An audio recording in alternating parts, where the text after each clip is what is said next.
A microarray is a small silica or glass slide which is the size of a postage stamp that contains thousands or even hundreds of thousands of spots.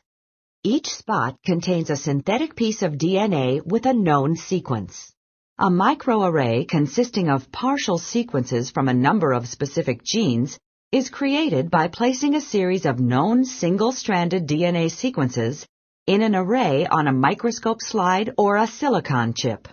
The sequences are placed in a specific pattern so that each position on the slide corresponds to a particular known DNA sequence. The portion of a microarray shown here only contains 6 spots, which are labeled A through F. These spots may correspond to DNA sequences found in 6 different genes. The expression of genes depends on the cell type and the environmental conditions. To study gene expression, messenger RNA or mRNA can be prepared from a particular type of cell, such as a muscle cell, or from cells that have been subjected to an environmental agent, such as a hormone. This mRNA that is expressed from such cells is used to make complementary DNA or cDNA. cDNA is made in a test tube by an enzyme called reverse transcriptase. This enzyme makes a DNA strand complementary to RNA molecules used as a template. Special nucleotides that have a fluorescent probe attached to them are used to make this cDNA. This probe will make the cDNA molecules fluoresce green when exposed to ultraviolet light. Once the fluorescent cDNA has been prepared, it is allowed to hybridize with the DNA samples spotted in the microarray.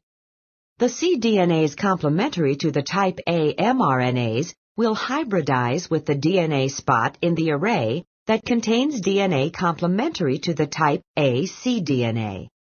Likewise, the type D cDNA will only bind to the DNA in the spot labeled D, while the type F cDNA will only bind to the spot labeled F. Since the cells did not express any mRNAs that correspond to the DNAs in the spots labeled B, C, and E, no cDNA is made that will bind to these spots.